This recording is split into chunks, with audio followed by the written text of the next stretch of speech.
హైదరాబాద్ని మరో సింగపూర్ అంటున్నదండి. దేనివల్ల హైదరాబాద్ డెవలప్మెంట్ చేసింది ఎవరు? నారా చంద్రబాబు నాయుడు గారు. ఇంతకు ముందు కూడా చేయలేనంత ఇదిగా ఏదో తీసుకొచ్చి నేను ఉన్నాను అని చెప్పి చాలామంది అన్ఎడ్యుకేటెడ్ పీపుల్కి ఏంటంటే జగన్ గారు చేశారు, జగన్ గారి వల్ల భరత్ గారు చేశారు అని అనుకుంటున్నారు తప్ప వాస్తవానికి అది కాదు. చాలా బాగా డెవలప్మెంట్ చేశారు. ప్రకాశం, కర్నూలు, గుంటూరు, విజయవాడ ప్రతి జిల్లాలోనూ కూడా దండి మార్చ్ అనేది కట్టారు. అది ఎవరు పంపించారు? ఇది భర్త గారు కూడా కొన్ని వాళ్ళకు మరి లేని వాళ్ళకి కూడా కొన్ని మంచి పనులు చేశారండి. డెవలప్మెంట్ అంటూ ఏం జరిగిందండి? రాజమండ్రి కానీ ఆంధ్ర రాష్ట్రం ఎక్కడ డెవలప్మెంట్ జరిగింది? వచ్చిన పథకాలంతా ఆడవాళ్ళ పేరు మీదే సిగ్గుపడిపోయినా. మళ్ళీ నెక్స్ట్ కానీ జగన్ గారు వచ్చాదనుకోండి 100 అడుగులు వెనక్కి వెళ్ళిపోద్ది.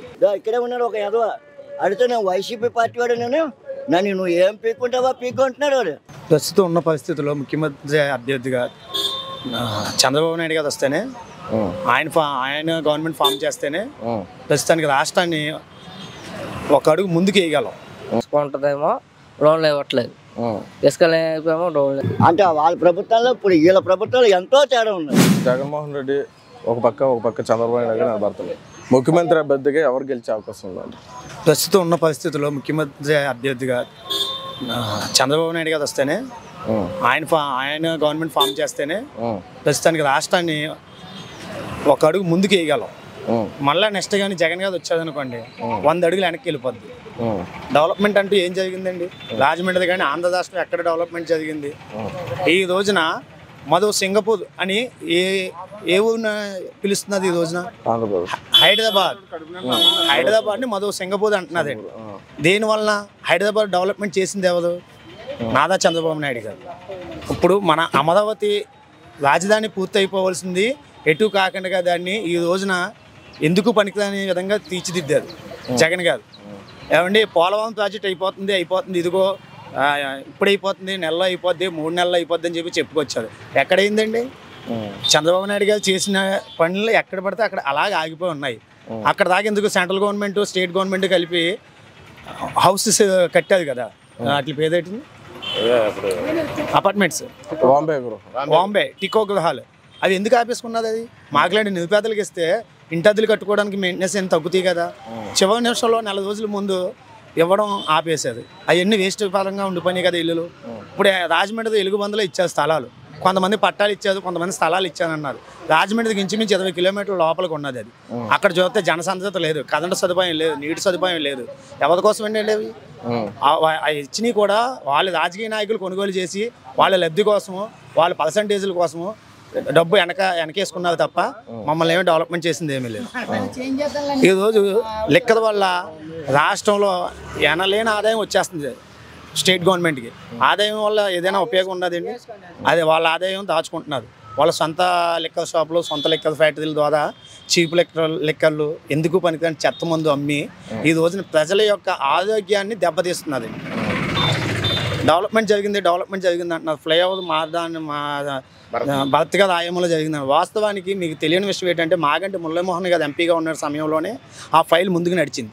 చివరి నిమిషంలో సంతకాలు జరిగే సమయంలోనే ఏమైందంటే, ముందుగా మన మధ్యంతర ఎన్నికలు రావడం వల్ల ఆ ఫైల్ ముందుకు జరగలేదు. అది ఎవరినైనా అడగండి, ప్రతి ఒక్కరికి తెలిసిన విషయమే.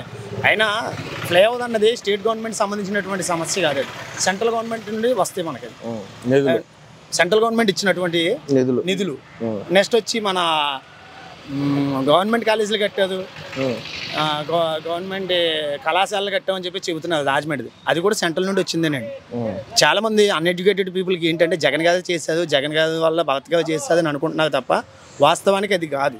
సెంట్రల్ గవర్నమెంట్ నుండి నిధులు తీసుకొచ్చి 100% నిధులు తీసుకొస్తే అందులో 20% ఖర్చులు చేసి మేము ఇంత డెవలప్మెంట్ చేసామని చెప్పి చెప్పుకుంటున్నారు తప్ప ఈ దండి మార్చ్ అనగా నెక్స్ట్ అది కంబాల్ చెరువు అనగా దండి మార్చ్ అన్నది మన జిల్లాలోనే కాదు ప్రతి జిల్లాలోనూ ఉన్నది. అది ప్రకాశం, కర్నూలు, గుంటూరు, విజయవాడ ప్రతి జిల్లాలోనూ కూడా దండి మార్చ్ అన్నది కట్టారు. అది ఎవరు పంపించేది? ఇది సెంట్రల్ గవర్నమెంట్ నుండి నరేంద్ర మోడీ గారు పంపినటువంటి నిధులతో, నరేంద్ర మోడీ గారి ఆలోచనతో జరిగినటువంటిది. కానీ ఈ రోజున రాజమండ్రిలో ప్రజలకు తెలియక ఏమనుకుంటున్నారు? మా భరత్ గారు చేశారు అని అనుకుంటున్నారు.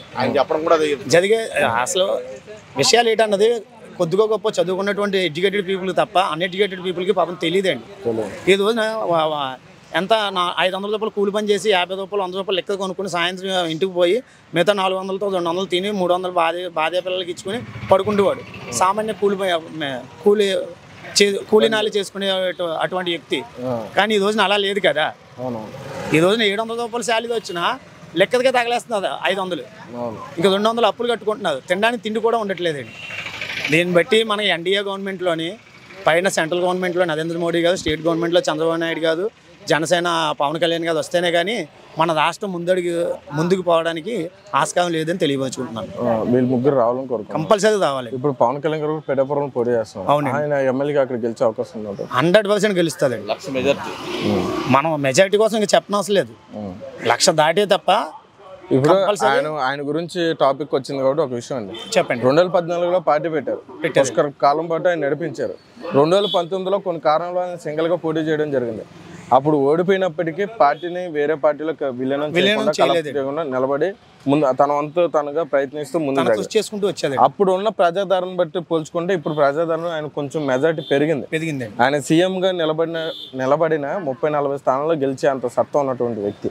అటువంటి స్థానంలో ఉన్నటువంటి వ్యక్తి ఇప్పుడు సడన్గా 23 సీట్లకో 22 సీట్లకో సపోర్ట్ చేసి తనను తగ్గించుకోవడానికి కారణం అయితే భవిష్యత్తులో ఆయన మీద ఏమన్నా ప్రభావం జరిగే తాను తగ్గించుకోవడానికి గల కారణం ఆంధ్రప్రదేశ్ రాష్ట్రాన్ని డెవలప్మెంట్ చేసి ముందుకు తీసుకెళ్లాలని చెప్పేసి ఆయన ఒక్కల వల్ల అయితే ఏం జరుగుతుందంటే కొన్ని ఓట్లు చీలిపోతున్నాయి. ఎవరు జనసేన పార్టీ వల్ల పవన్ కళ్యాణ్ మీద ఉన్న అభిమానంతో కానీ పవన్ కళ్యాణ్ చేసే పనుల వల్ల కానీ తనకు పడే ఓట్లు తనకి ఓటింగ్ వెళ్ళిపోతుంది.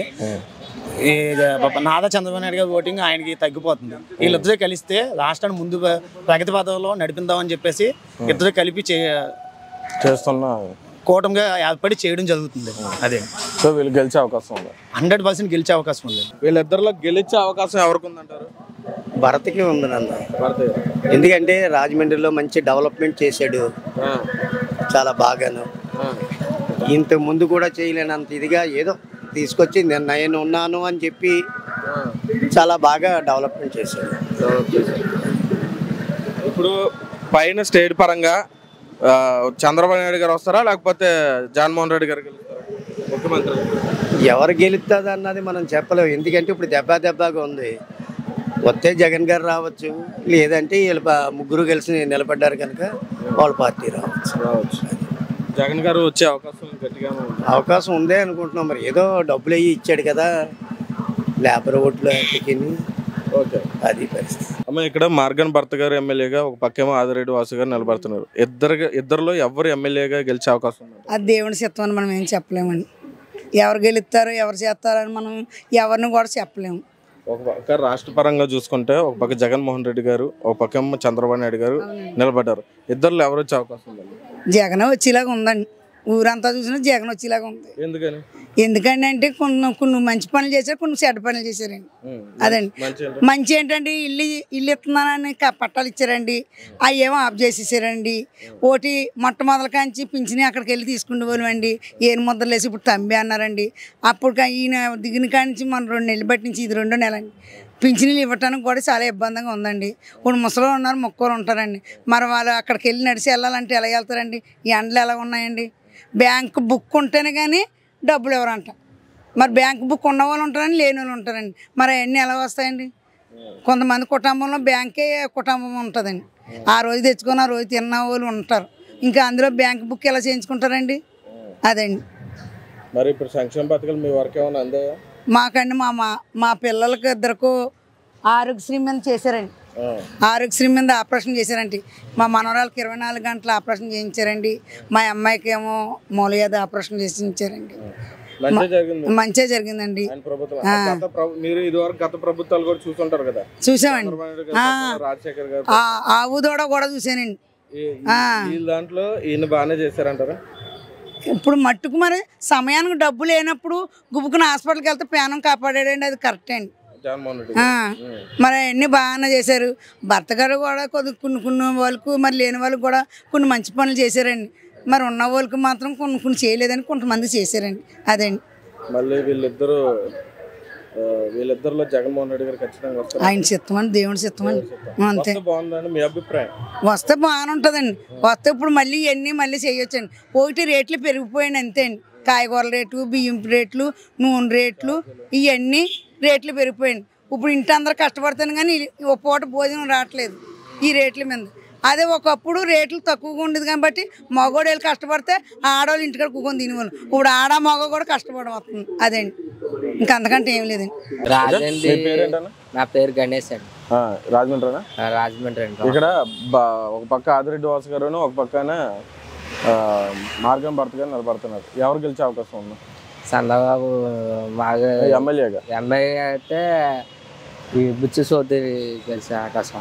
అది గ్రామీణం. ఇక్కడ సిటీ అయితే ఆదిరెడ్డి వాసు ఆయన వచ్చే అవకాశం. ఇప్పుడు పైన ముఖ్యమంత్రిగా జగన్మోహన్ రెడ్డి గారు వస్తారు, లేకపోతే చంద్రబాబు నాయుడు గారు? చంద్రబాబు వస్తారు. ఎందుకంటే కొన్ని చోట్ల పనులు లేక ఉన్నారు.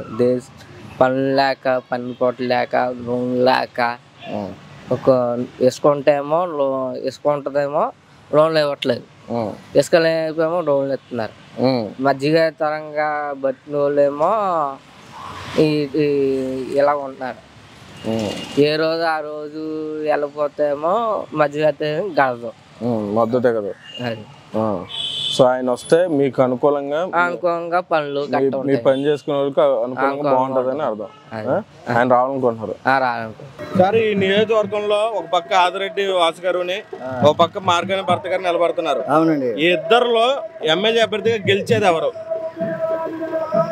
ఆదిరెడ్డి అప్పాల వాసు గెలిస్తే బాగుంటుందండి. ఆదిరెడ్డి అప్పాల వాసు గెలిస్తే బాగుంటుంది. అవును, మా ఐడియాకి.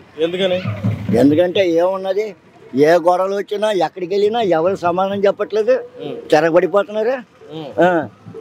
దిక్కున్న చోట్ల చెప్పుకోమంట, దేనికి ఎక్కడికి వెళ్ళి చెప్పుకోవాలి మనం? వాళ్ళందరూ ఇక్కడే ఉన్నారు. ఒక ఎదవ అడిగితే నేను వైసీపీ పార్టీ వాడు, నన్ను నువ్వు ఏం పీక్కుంటావా పీక్కుంటున్నాడు వాడు. అందులో 44 బ్లాక్లో ఉంటున్నాడు వాడు. 44 బ్లాక్లో ఉంటున్నాడు. నేను వైసీపీ కార్యకర్త, నన్ను ఏం పీకుతా ఉన్నాడు. ఆడవాళ్ళతోటి గొడవ పడ్డాడు. 20 మంది ఆడవాళ్ళు కలిపి కొట్టారు వాడిని. మళ్ళీ మీ ఇంటికాడ గొడవ అయితే మీ ఇంటికాడికి వచ్చి 10,000 నేను సెటిల్మెంట్ చేస్తాడు. వీడియో రాజకీయ నాయకుడు వాడు. అడితే నేను వైఎస్ఆర్ పార్టీ వాడు అంటున్నాడు వాడు. ఇప్పుడు రాష్ట్ర పరంగా చూసుకుంటే ముఖ్యమంత్రిగా ఎవరు వస్తారు? జగన్మోహన్ రెడ్డి గారా, చంద్రబాబు నాయుడు గారా? ఆయన రావాలి, చంద్రబాబు నాయుడే రావాలి. అంటే వాళ్ళ ప్రభుత్వాల్లో ఇప్పుడు వీళ్ళ ప్రభుత్వాలు ఎంతో తేడా ఉన్నది. వీళ్ళ ప్రభుత్వాలు ఏమున్నది, అడిగితే గొడవలే కనబడుతున్నది. అప్పుడు కూడా గొడవ అవుతున్నాయి. వెళ్ళండి మీరు అక్కడికి, ఇదిగో అక్కడికి వెళ్ళండి. ఇప్పుడు 44 బ్లాక్లో ఆడు వైసీపీ పార్టీ వాడు అంటే గొడవ పెడుతున్నా చూడండి. ఇప్పుడు కూడా అదిగా గొడవ జరుగుతూనే ఉన్నది అక్కడ. తెలుగుదేశం పార్టీ వస్తే బెస్ట్ బాగుంటుంది. అంతే, అభివృద్ధి జరుగుతుంది. జరుగుతుంది. నా ఐడియాకు పర్వాలేదు. ఇంతకంటే ఇంత ఘోరం ఉండదు కానీ పర్వాలేదు మాకు. మన ఊరేగింపుకి తీసుకెళ్లారు. జగన్మోహన్ రెడ్డి గారి పరిపాలన మీకు సంపూర్ణ పథకాలు ఏం రాలేదా? అసలు ఏమి లేవు. ఆడు ఎక్కడికి వెళ్ళినా ఏముంటుంది అసలు, నీ పేరు మీద ఏమున్నది, నీ పేరు మీద ఏమంటే మాట్లాడన్నాడు. వచ్చిన పథకాలంతా ఆడవాళ్ళ పేరు మీదే. సిగ్గుపడిపోయినా, నా పేరు మీద ఏమి లేవండి అని అంటే గ్యాస్ ఉన్నది నా పేరు మీద ఉన్నాను, వెళ్ళి గ్యాస్ బుక్ ఎట్లా పోన్నారు. నీ పేరు మీద ఏమి లేనిటప్పటికి నువ్వు ఎందుకు వచ్చావు అంటే ఇంటి పట్టకైతే ఆడవాళ్ళ పేరు మీద అంటే మగవాళ్ళు అందరూ చెడ్డవాళ్ళేనా, మంచి వాళ్ళు ఎవరు ఉండరా? అలాగ ఉన్నది. ఇప్పుడు బాగుంటుంది నిజంగా. మనం అడిగిన దానికి సమాధానం కూడా చెప్తారు వాళ్ళు. అంతెందుకు 4 రోజులు అవ్వలేదు, ఇదిగో ఫోన్ బ్లేడ్ బాబు జోలు ఇక్కడ ఆఫ్ చేసి ఫోన్ ఎట్టుకెళ్ళిపోయారు. వారం రోజులు ఏడుచాను బాధపడి. అంటే ఖరీదైన ఫోన్ కాదు, 600 రూపాయల ఫోను. బ్లేడ్ బాబు జోలు నరకం చూశాను. ఇంటికాడ 6 రోజులతో మాట్లాడుతున్నాను, చీ అనిపించుకున్నాను. పార్టీ వాళ్ళతో కూడా చీ అనిపించుకున్నాను. మళ్ళీ అప్పటికి వెళ్ళి సెకండ్ హ్యాండ్ ఫోన్ 250 రూపాయలు కొన్నాను. చెప్పు, 250 రూపాయలకి ఫోన్ పోగొట్టుకుని 250 రూపాయలకి ఫోన్ కొని 100 రూపాయలకి సిమ్ వేయించి 180 రూపాయలకి బ్యాలెన్స్ కట్టా 3 రూపాయలు జోడుకుని 7 రూపాయలు మేకలు కొట్టుకున్నాం మేము. అలాగ ఉన్నది. తెల్లజాములు లేచేయాలంటే భయం వచ్చేస్తున్నది. అదేంటి వాళ్ళ ప్రభుత్వంలో అలా కనపడలేదు, అలా భయపడలేదు, అంత బాధపడలేదు మేము. మళ్ళీ చంద్రబాబు రావాలండి. నిజంగా ఇంత ఘోరంగా కూడా ఉంటుంది నేను